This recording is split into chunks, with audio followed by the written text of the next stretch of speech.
Postal ব্যালটে ইসির পক্ষপাতদুষ্ট আচরণ সহ বিভিন্ন অভিযোগ তুলে নির্বাচন ভবনের সামনে অবস্থান কর্মসূচি পালন করেছেন ছাত্রদল। রোববার বেলা 10টার দিকে 3 দফা দাবিতে কমিশনের সামনে জড়ো হয় সংগঠনের নেতাকর্মীরা। তারা বলেন, পোস্টাল ব্যালট নিয়ে ইসির পক্ষপাতদুষ্ট ও প্রশ্নবিদ্ধ সিদ্ধান্ত নির্বাচন প্রক্রিয়ার নিরপেক্ষতা নিয়ে সংশয় তৈরি করেছে।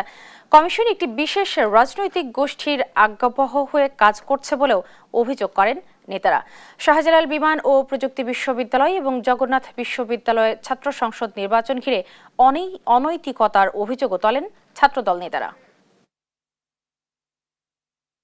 নির্বাচন কমিশন অত্যন্ত পক্ষপাতপুষ্ট এবং প্রশ্নবিদ্ধ সিদ্ধান্ত গ্রহণ করেছে পোস্টাল ব্যালট নিয়ে, যা নির্বাচন কমিশনের নিরপেক্ষতা নিয়ে জনমনে প্রশ্ন তৈরি হয়েছে।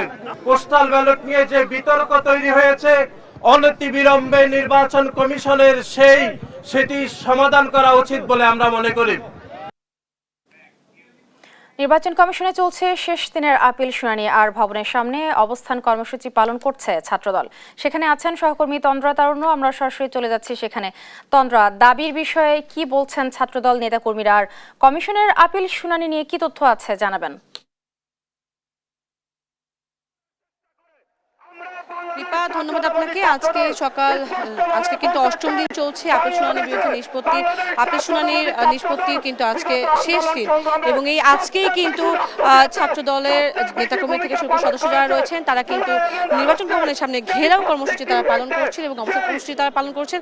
তারা তাদের কিছু দাবি উত্থাপন করেছেন এবং সেই দাবিগুলো নিয়ে কিন্তু তারা আজকে সকাল 10:30 থেকে নির্বাচন ভবনের সামনে তারা অবস্থান কর্মসূচি তারা পালন করছেন। আমি তো যদি জানাই যে তাদের যে দাবিগুলো রয়েছে, তাদের দাবিগুলোর মধ্যে তাদের প্রথম দাবিটি ছিল এবং দাবিতে রয়েছে যে পোস্টাল ব্যালট সংক্রান্ত বিষয়ে নির্বাচন কমিশনের পক্ষপাতদুষ্ট ও প্রশ্নবিদ্ধ সিদ্ধান্ত, যা নির্বাচন প্রক্রিয়ার নিরপেক্ষতা নিয়ে গুরুতর সংশয় সৃষ্টি করছে, এই ব্যাপারটি সমাধান করার পাশাপাশি বিশেষ একটি রাজনৈতিক গোষ্ঠী চাপের মুখে দায়িত্বশীল ও যৌক্তিক সিদ্ধান্তের পরিবর্তে তারা বলছেন যে নির্বাচন কমিশন তারা স্বাধীনতা ও পেশাদারিত্বকে তারা যে ধরনের কর্মকাণ্ড করছেন সেটি তাদের যে পেশাদারিত্বের যে জায়গাটিকে সেটিকে কিন্তু তারা প্রশ্নবিদ্ধ চোখে দেখছেন এবং সেই প্রশ্নবিদ্ধ চোখে দেখার কারণে কিন্তু তারা আজকে এখানে এসেছেন। পাশাপাশি তাদের আরো একটি দাবি রয়েছে এবং এই 3টি দাবি নিয়ে তারা আজকে এখানে আছেন।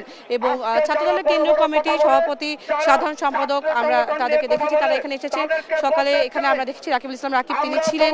পাশাপাশি নাসিরউদ্দিন নাসির তিনিও ছিলেন এবং নাসিরউদ্দিন নাসির কিন্তু নিজেই কিছুক্ষণ আগে কিন্তু তিনি নিজেই আসলে আমাদেরকে জানিয়েছেন যে তাদের যে তিনটি দাবি রয়েছে, এই 3টি দাবি নেই তারা আজকে এখানে অবস্থান কর্মসূচি বা ঘেরাও কর্মসূচি তারা পালন করছেন। পাশাপাশি এখানে যেমনটা বলছেন ছাত্রদলের কেন্দ্রীয় কমিটির সদস্য ছাড়াও অন্যান্য সদস্য যারা রয়েছেন, নেতাকর্মী যারা রয়েছেন, ঢাকা বিশ্ববিদ্যালয়ের ছাত্রদল যারা রয়েছেন তারাও কিন্তু এখানে আছেন এবং তারা প্রত্যেকে এখানে একত্রিত হয়ে কিন্তু এই ঘেরাও কর্মসূচি তারা পালন করছেন। এবং বারবারই তারা যেটি বলছেন যে পোস্টাল ব্যালট নিয়ে যদি একটু জানিয়ে রাখি, পোস্টাল ব্যালট নিয়ে আমরা দেখেছি কিছুদিন ধরেই এই ব্যাপারটি নিয়ে আসলে বিভিন্ন রাজনৈতিক দল তারা নানা ধরনের অভিযোগ তুলেছেন, পাল্টাপাল্টি অভিযোগ করেছে, এমনটাও আমরা দেখেছি।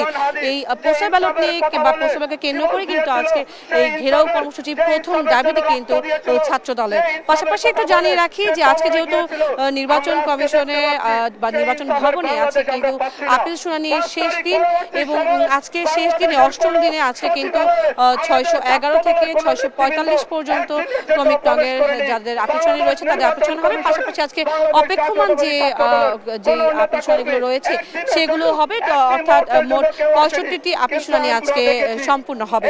এবং পাশাপাশি আজকে কিন্তু দ্বৈত নাগরিকের যে ব্যাপারটি নিয়ে বেশ কিছুদিন ধরে আমরা দেখেছি যে দ্বৈত নাগরিকের ব্যাপার নিয়ে বিভিন্ন ধরনের দল নানা ধরনের বিমত তারা দিয়েছেন এবং আজকে কিন্তু দ্বৈত নাগরিকের যারা রয়েছেন, দ্বৈত নাগরিক যাদের সেই প্রার্থীরা আসলে নির্বাচন করতে পারবে কিনা, যাতে সংসদ নির্বাচন তারা অংশগ্রহণ করতে পারবে কিনা সেটিরও কিন্তু আজকে আমাদের জানানো হবে। এবং আজকে কিন্তু শেষ দিন যেহেতু আজকে এই সবগুলো ব্যাপার নিয়ে নির্বাচন কমিশনার একটি পূর্ণাঙ্গ ব্রিফ দিবেন এবং আজকে সকাল 10টা থেকে শুরু হচ্ছে, যেটি শেষ হবে সকাল 5টা পর্যন্ত।